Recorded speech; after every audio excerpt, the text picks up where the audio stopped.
अस्सलाम वालेकुम फ्रेंड्स, कैसे हैं आप सब लोग। उम्मीद करती हूँ सब खैरियत से होंगे। आज मैं शेयर कर रही हूँ आपके साथ butter garlic spicy egg paper fry की रेसिपी। इससे पहले मैंने आपके साथ सिंपल बटर गार्लिक एग्स की रेसिपी शेयर करी थी जो कि वाइट सॉस में बनाया था, लेकिन आज अंडों को दिया है एक देसी टच और ये इतने मज़ेदार बन के तैयार हुए थे। मुश्किल से कुकिंग टाइम इसका जो है ना 12 से 15 मिनट है और ये बहुत ही मज़ेदार बन के तैयार होते हैं।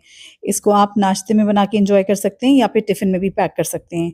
ये पराठों के साथ भी बहुत अच्छा लगता है, चाहे तो आप इसके सैंडविचेस बना सकते हैं या फिर सिंपल जो है ना बटर लगा के जो ब्रेड के स्लाइसेस को टोस्ट करके इसको एंजॉय कर सकते हैं।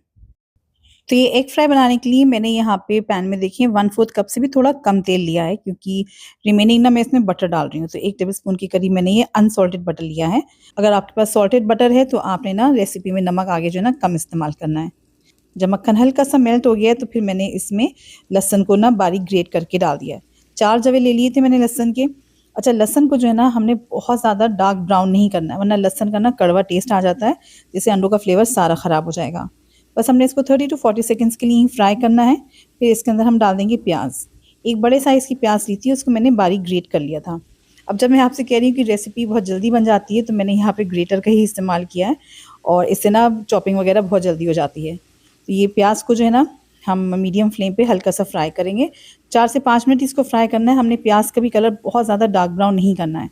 बस जैसे ये हल्की सी सुनहरी होगी, इसका हल्का सा कलर चेंज होगा, फिर इसके अंदर हम डाल देंगे टमाटर। यहाँ पे मैंने 2 मीडियम साइज़ के टमाटर लिए थे और इसको भी मैंने ग्रेट कर लिया है। टमाटर का हमने ना बारीक पेस्ट नहीं बनाना है, हल्का सा इसमें दाना होना चाहिए, क्रश होना चाहिए, ताकि खाने में फिर मज़ा आएगा। ग्रेवी नहीं बनानी है हमें बेसिकली इसकी। कोशिश करके लाल-लाल टमाटर लीजिएगा पके हुए, उससे ना फ्लेवर भी अच्छा आता है, उसको पकाना बहुत ज़्यादा नहीं पड़ता है।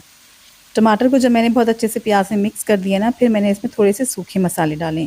तो मसाले जाएँगे भी बहुत कम और बहुत ही कम क्वांटिटी में।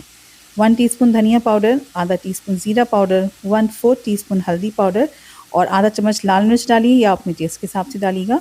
और थोड़ा-सा नमक डाल रही हूँ मैं, आधा टीस्पून के करीब डाला है। और जैसे मैंने आपको पहले बताया था ना, अगर मक्खन जो है आपने नमक वाला लिया है, सॉल्टेड बटर है, तो आपने नमक थोड़ा-सा हल्का डालना है या फिर अपने टेस्ट के हिसाब से एडजस्ट कीजिएगा। अब इन मसालों को टमाटर में अच्छे से हम मिक्स करेंगे और मीडियम फ्लेम पे हमने इसको बस 4 से 5 मिनट ही पकाना है। टमाटर इतनी देर में बहुत अच्छे से भुन जाएँगे, इसका जो एक्स्ट्रा पानी होता है ना वो ख़त्म हो जाएगा और जो कच्चा फ्लेवर होता है टमाटर का वो भी ख़त्म हो जाएगा। तो देखिए फ्रेंड्स, यहाँ टमाटर कितने अच्छे से भुन गए हैं, इसका सारा पानी ख़त्म हो गया है और जो तेल था ना वो भी सेपरेट होने लगा है। मगर इसमें अभी हम अंडे नहीं डाल सकते क्योंकि बहुत ज़्यादा थिक है। तो मैंने यहाँ पे बस थोड़ा-सा पानी डाला है, 3 से 4 टेबलस्पून ही, ताकि हल्की सी इसमें ना ग्रेवी सी बन जाए, थोड़ा-सा इसमें पैन में ये लेयर में आ जाए, क्योंकि इसके ऊपर हमें अंडे फैलाने हैं। तो ये ग्रेवी का मैंने पूरा बेस बना लिया है पैन में और फिर स्पून की मदद से ना इसमें थोड़े से मैंने स्पेस दे दिया जिसके अंदर हम अंडे डालेंगे। तो एक-एक करके अंडा डालिएगा, कभी-कभी अंडा ख़राब भी निकल आता है ना, तो सीधे हमने ग्रेवी पे अंडे नहीं तोड़ने हैं। बोल में तोड़ के अंडे डालिएगा। और यहाँ पे मैं 2 लोगों के हिसाब से ये रेसिपी बना रही थी, तो मैंने यहाँ 4 अंडों का इस्तेमाल किया है। आप चाहें तो रेसिपी को डबल या ट्रिपल कर सकते हैं। अंडे डालने के बाद आपने फ्लेम को लो कर देना है और इसको ढक के पकाएँगे बस 2 से 3 मिनट।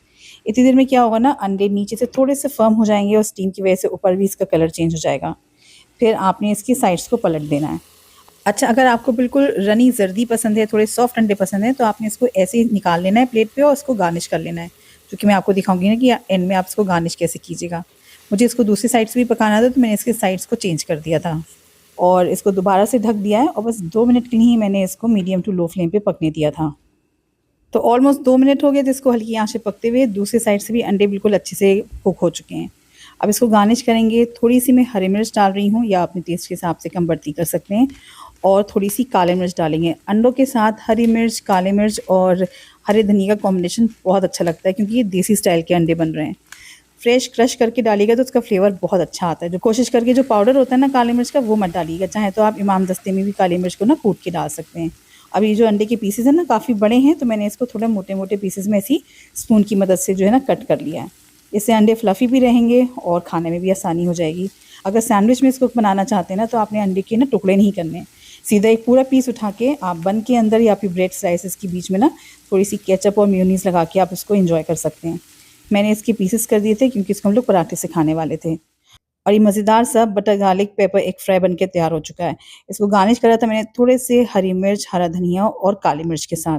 तो रेसिपी ज़रूर ट्राई कीजिएगा। मुझे उम्मीद है जैसे पहले आपको बटर गार्लिक एग्स की रेसिपी पसंद आई है ना, ये भी आपको उतनी ही पसंद आएगी।